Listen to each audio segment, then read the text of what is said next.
All right, all right. We are back. So we are back real quick.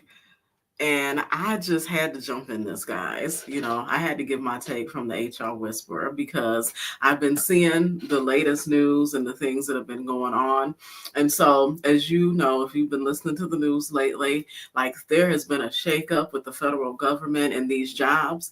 And so, Elon Musk just most recently put a request out that, hey, you need to justify your job, right? And he gave the folks a deadline. So I want us to get into this, and then I'm going to give a brief commentary, or at least, kind of let you guys know my take on this whole situation. All right.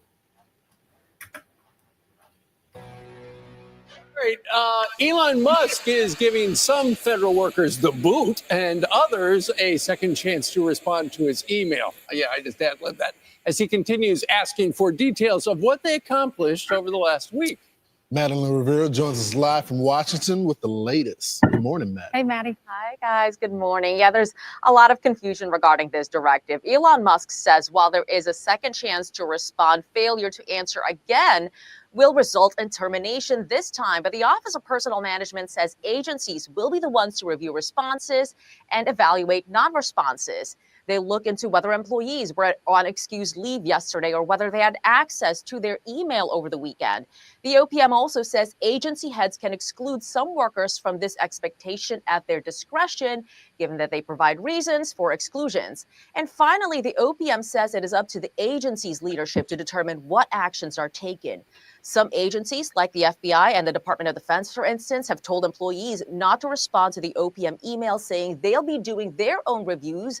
But others, like the Transportation Secretary, saying that their department is going to be following this directive from Musk. But President Trump says the different orders don't necessarily mean a division between the Trump administration and Musk, and he's defending Musk's order. Listen here. So what they're doing is they're trying to find out who's working for the government.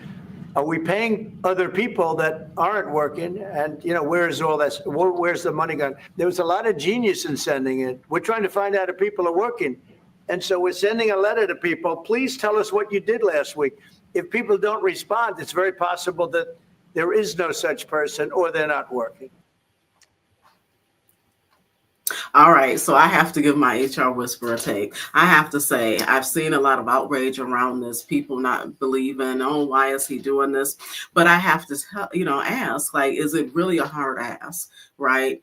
And I know some of the rhetoric or some of the talk that I've been hearing has been around the issue of confidentiality, right? And I completely understand that, especially as the HR Whisperer. Now, there will be some organizations or some individuals within organizations, again, like the FBI, you're not going to want to go into great detail on detailing exactly what it is that you're doing if you're, working on a sting operations per se, or investigating someone for some fraudulent activity.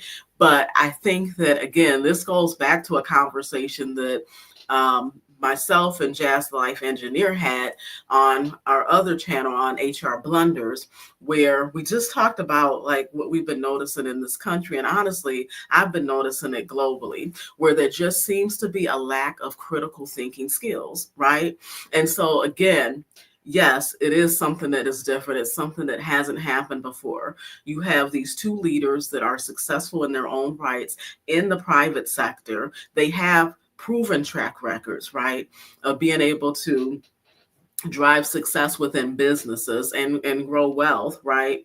And so, again, they are coming in with a different vantage point and a different way of operations. I will tell you that I think they have completely missed on the whole change management process. Like, I have not seen one drop of change management implementation in any of these rollouts. But honestly, I think with these two individuals, with Trump and also with Elon Musk, I don't think that they care too much about change management. I think they just care about the results. And we can debate whether or not that's the right way to handle things. As the HR Whisperer, I say it is. It's the wrong way to handle things, right? But again, the end goal and the end result is getting the results that they want to see in a shortened time period and time frame, right? And that's how some startups work. Like if you ever worked in a startup environment, again, like, you're grinding and working against the grain. So from a business lens, I can see what they're doing. And I think there is some validity in some of the things that they're doing, like with this request, because there already is some question around whether or not we actually have some ghost employees on the files, right? And that by ghost employees, that's where, and it happens in the private sector. I know, companies I've worked for that it's happened to. Just to kind of explain what that looks like. Before I actually got to a location with a large Fortune 50 global organization and started my role, we actually had they had a change in management, right? And so I learned like halfway into the role that the reason that they got a new change of management is because the previous labor relations supervisor at that particular plant facility actually put her husband on the head count, and he was receiving checks. However, he never stepped a foot in that plant any day. And so it was discovered, and that is fraudulent activity because that is stealing from the company. So they, again, both she and the husband were subject to go to jail, but she was fired and terminated from that particular role. And so I think, again, it is valid to want to know and understand, like, hey, do we have ghost employees here on the rolls?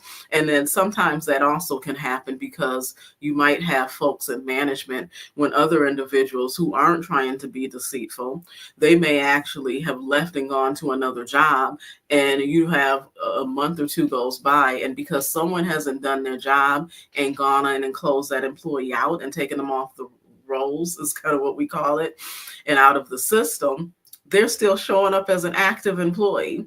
And so one of the things, like this email request, definitely it's going to raise some red flags on if you don't have certain people responding. That just helps shorten your list of like, hey, we need to investigate and find out, is this employee still active? Are they actually truly an employee still, or have they left and moved on to another role? Are they a ghost employee, or perhaps are they on medical leave and we just don't have them coded right in our systems? But I do find it interesting that folks are struggling so much to be able to turn around on this task. And then I find it troubling that you do have some leadership within these organizations actually directing their employees not to respond to the request, when really what they should be doing. Again, the request has come down from this organization. You see that the president is actually backing it. And so that should be your cue to begin to work with that organization that's requesting this information and express some of the implications with oversharing, and then begin to work on a process to maybe be able to streamline those responses to make sure that there's no proprietary or confidential information that could either harm the department, the individuals responding, or our country as a whole. So that's where, again, I feel like that lack of critical thinking, that lack or push to be able to look beyond the surface and just react is missing. And it is disturbing to me. But you guys, let me know what your take is. Should they respond? Should they not respond? What's your take? All right, bye.